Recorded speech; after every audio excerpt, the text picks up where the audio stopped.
Graça e paz do Senhor Jesus. Vamos ler Deuteronômio capítulo 30.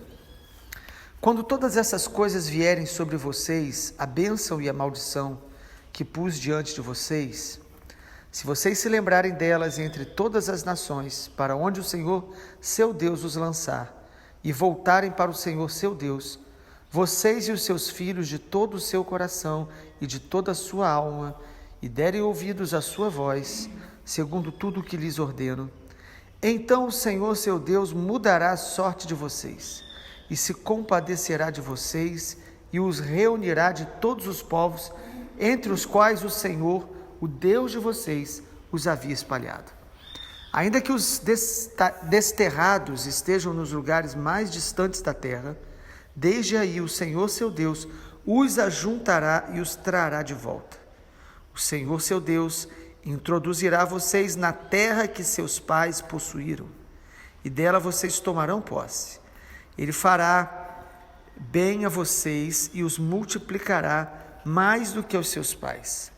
O Senhor, seu Deus, circuncidará o coração de vocês e o coração dos seus descendentes, para que vocês amem o Senhor, seu Deus, de todo o coração, de toda a alma, para que vocês tenham vida.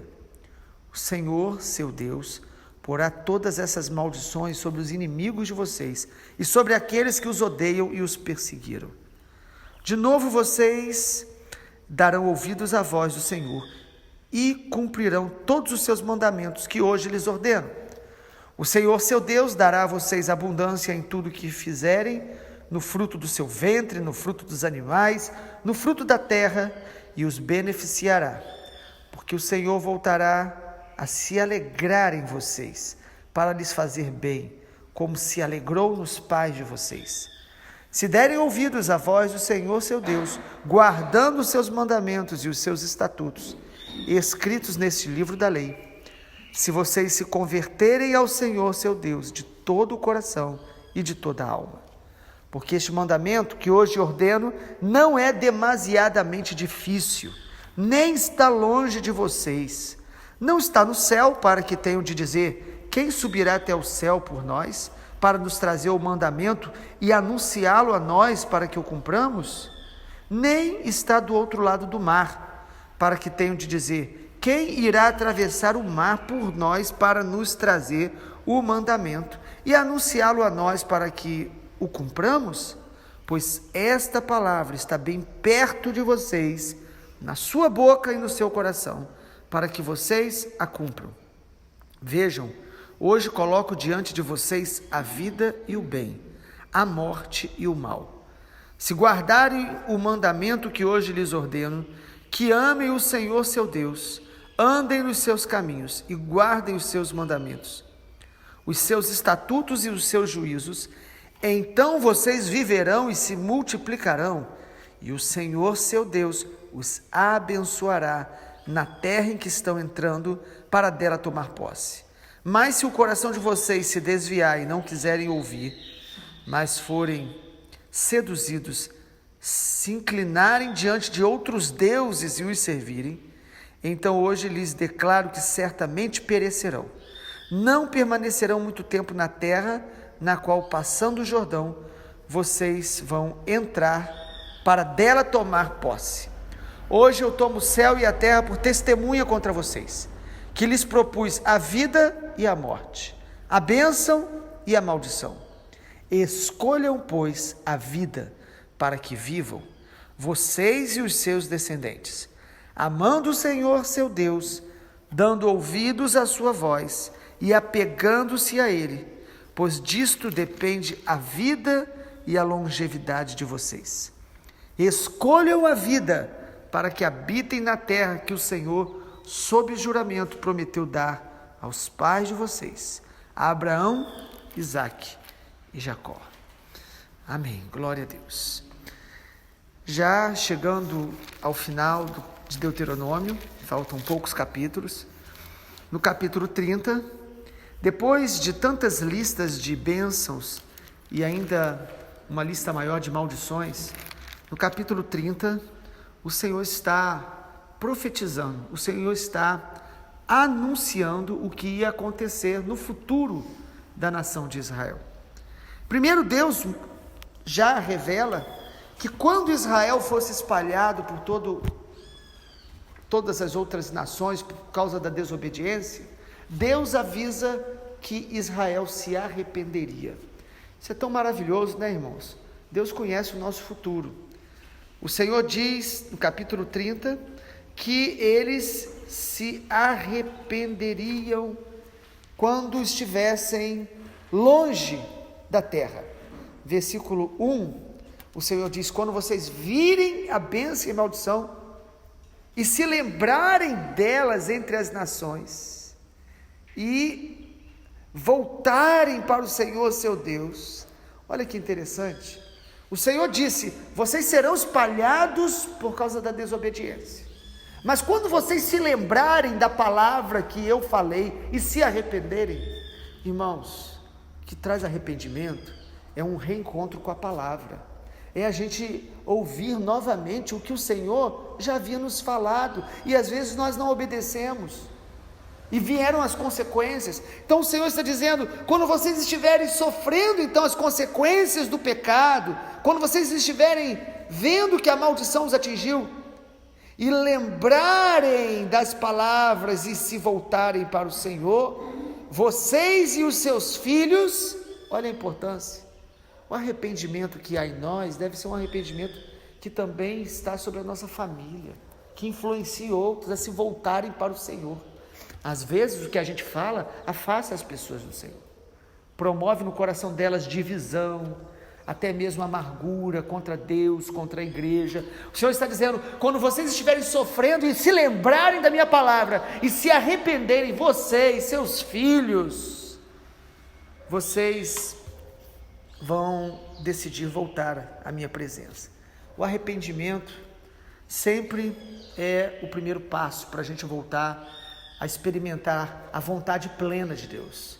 É um estilo de vida andar sempre se arrependendo, ou seja, voltando para Deus, voltando para a vontade de Deus, alinhando o nosso coração com a palavra de Deus. Isso ocorre quando nós somos salvos, nós nos arrependemos e cremos em Jesus, e isso ocorre todas as vezes que nós nos sujeitamos à obra do Espírito Santo de nos santificar. O que é a santificação do Senhor? O Espírito Santo vai nos trazendo de volta a palavra, toda vez que a nossa carne começa a se manifestar com obras que desagradam a Deus, porque a Bíblia diz que aquele que está na carne não pode agradar a Deus. Louvado seja o nome do Senhor, porque ele já fala no capítulo 30 de Deuteronômio: Israel, vocês vão estar longe, mas vocês vão se arrepender. Que o Senhor dê graça a cada um de nós, para nunca nos apartarmos do Senhor e o nosso coração se endurecer a tal ponto de não conseguirmos mais nos arrepender e voltar ao Senhor. Segundo lugar, além do Senhor falar do futuro arrependimento de Israel, Deus também fala no capítulo 30 da volta deles dos lugares mais distantes aos quais eles foram espalhados. É muito interessante isso. No versículo de número 2: vocês voltarem para o Senhor, seu Deus, de todo o coração, de toda a alma. É importante perceber que arrependimento precisa ser profundo, não só superficial, rápido, querendo resolver as coisas rapidamente. Não, voltar de todo o coração, de toda a alma, pedir ao Senhor que arranque do nosso coração tudo aquilo que o pecado plantou. Aí o Senhor diz: e vocês derem ouvido, versículo 3: então o Senhor seu Deus mudará a sorte de vocês e se compadecerá de vocês, e os reunirá de todos os povos, entre os quais o Senhor os havia espalhado. Deus então já diz o que aconteceu com Israel, irmãos, quando eles foram levados para o cativeiro babilônico, se arrependeram, o Senhor os trouxe de volta. Quando até mesmo no Novo Testamento eles foram para a diáspora, e agora em 1948 eles voltam, o Senhor teve misericórdia deles e os reuniu novamente. Hoje eles têm novamente uma terra, ainda com tantas questões que envolvem esse retorno, mas o que o Senhor está falando aqui é o seguinte: eu sei o futuro de vocês, vocês vão se arrepender, e quando vocês se arrependerem, eu vou trazer vocês de volta, mesmo que vocês estejam nos lugares mais distantes. Irmãos, o homem pode se afastar do Senhor, entrar no lamaçal do pecado, mas quando ele se arrepende, como a história do filho pródigo, o Senhor traz de volta. o Senhor o liberta, o Senhor o perdoa, o Senhor é maravilhoso, o Senhor é um Deus de graça. Às vezes lemos as palavras duras em alguns momentos do Deuteronômio e a gente pode ficar ofendido. Isso tem muito mais a ver conosco do que com Deus. Deus é maravilhoso e misericordioso. Nós estamos vivos pela graça e misericórdia dele, que se renova a cada manhã. O Senhor é muito bom, o Senhor é incomparável. E Ele está dizendo: se vocês se arrependerem de todo o coração, eu os trarei de volta. Mesmo que vocês estejam nos lugares mais distantes possíveis, não importa o quanto você e eu já nos afastamos do Senhor, quando nos arrependemos, Ele restaura a nossa vida. E Ele restaura, e o texto diz que Ele os abençoaria ainda mais do que abençoaram os seus pais. Deus é poderoso para, quando nos arrependermos, restaurar a nossa vida com Ele, a nossa paz na presença dEle, e muitas vezes experiências gloriosas que nós nem tivemos antes, porque a graça de Deus, a Bíblia diz que ela é superabundante. Onde abundou o pecado, superabundou a graça de Deus, sempre ligado ao arrependimento. Mais uma palavra profética do Senhor, o capítulo 30, é Moisés profetizando pelo poder do Espírito Santo acerca do futuro de Israel. E a terceira palavra que o Senhor mostra aqui, o Senhor fala a Israel, anuncia a Israel o tempo da graça, a graça de Deus que viria sobre toda a terra. É muito interessante perceber isso. O Senhor está falando no versículo de número 5, o Senhor seu Deus introduzirá vocês na terra, ou seja, eles voltariam para a terra.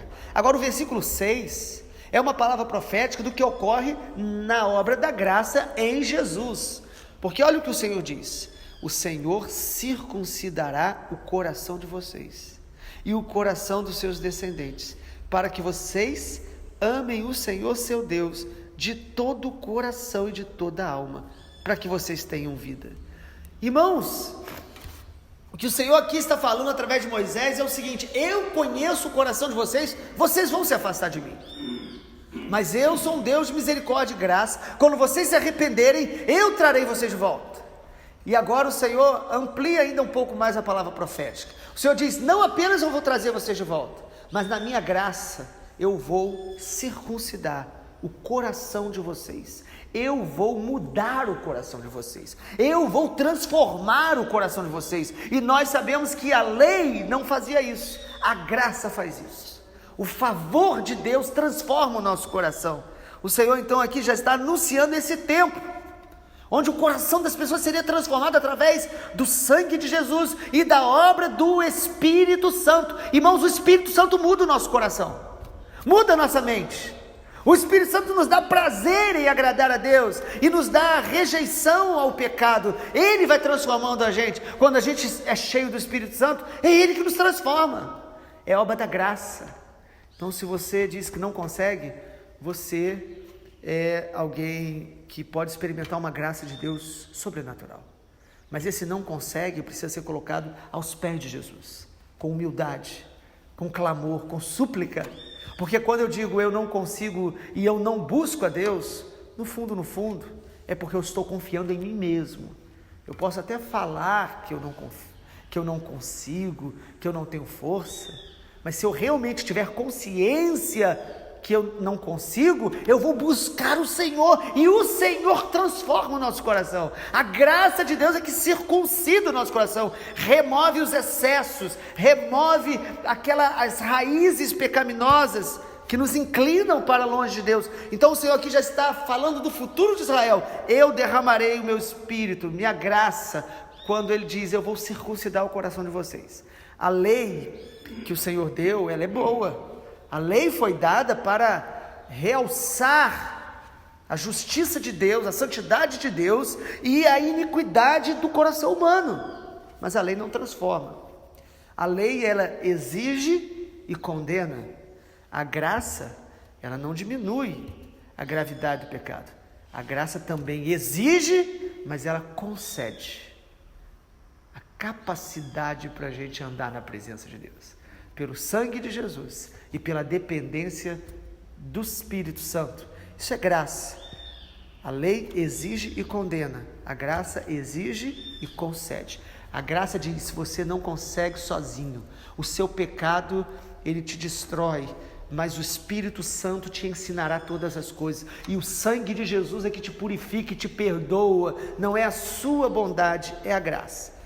Em quarto lugar, também podemos aprender em Deuteronômio 30, que os mandamentos do Senhor, o Senhor já fala sobre isso, eles estão perto para que a gente possa cumprir, para que a gente possa obedecer. Algumas pessoas, elas acham que a palavra de Deus é difícil, ela não entende, está muito longe dela, longe da sua capacidade, e o Senhor deixa claro aqui: a minha palavra está perto. Versículo 11, este mandamento que eu estou ordenando não é difícil, não é demasiadamente difícil, e nem está longe. Então não podemos nos esconder dizendo: eu não entendo as coisas de Deus, a palavra de Deus é difícil, está muito longe de mim ao alcançar. Se eu tivesse em tal lugar onde me ensinariam melhor. Irmãos, o Senhor está dizendo: a minha palavra está perto de você, você obedece se você decidir obedecer. Ela não está longe, e ela não é demasiadamente difícil. O que é difícil é a gente abrir mão do nosso orgulho, é a gente se quebrantar. O difícil é lidar com o nosso eu, nosso ego.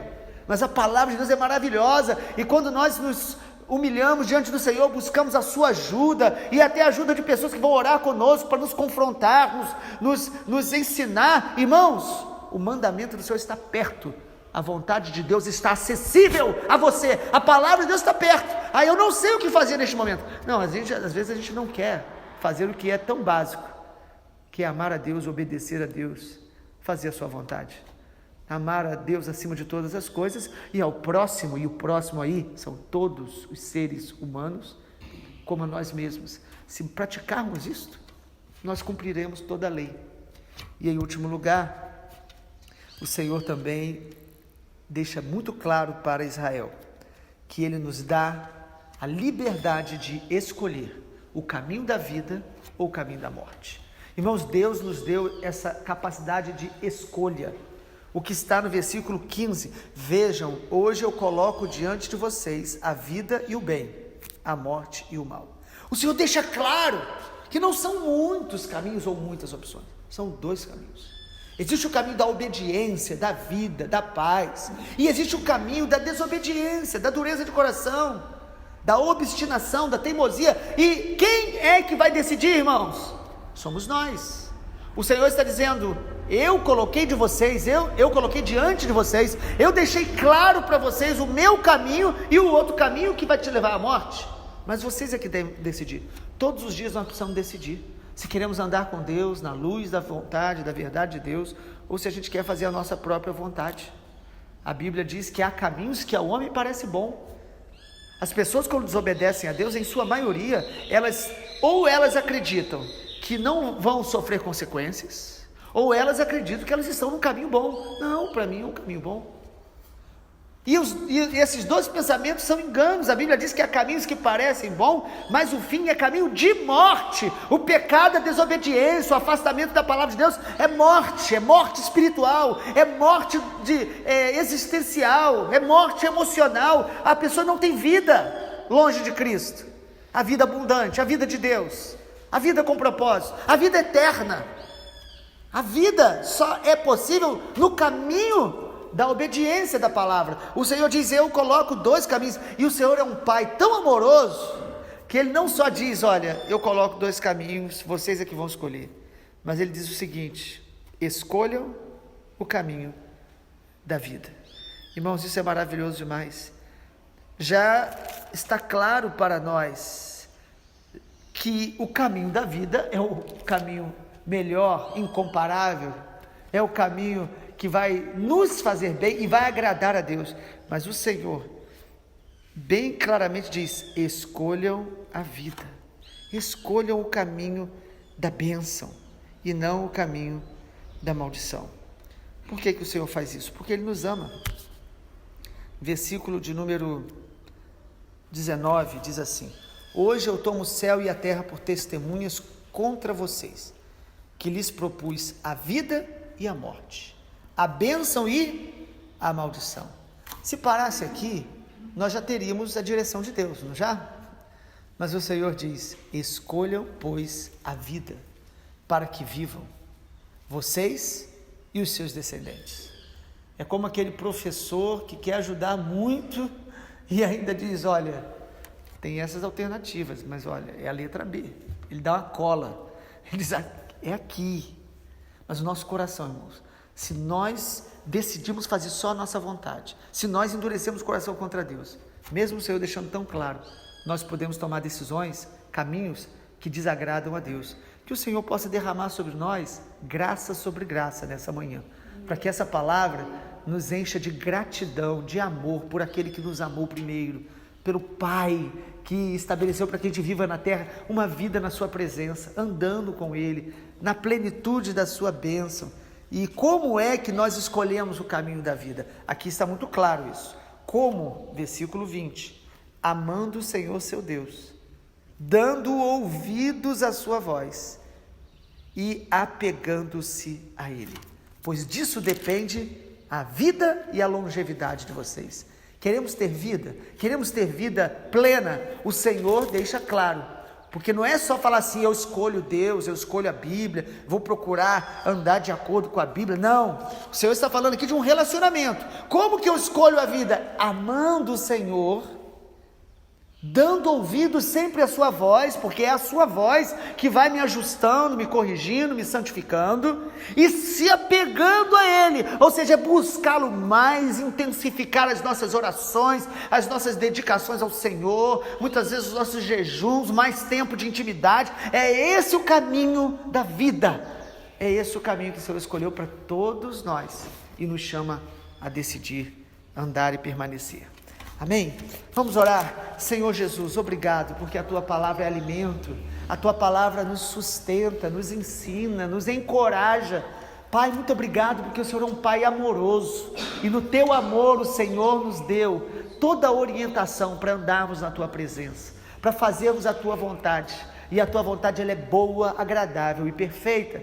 Pai, eu oro para que a graça do Senhor venha sobre cada um de nós que estamos recebendo essa palavra e nos ajude a caminhar todos os dias no centro da Tua vontade, na Tua palavra, que é vida para aqueles que andam nela. Em nome de Jesus nós te agradecemos, porque quando nos arrependermos, quando nós erramos, o Senhor derrama sobre o nosso coração arrependimento para a vida. Em nome de Jesus. Amém, Senhor. Amém.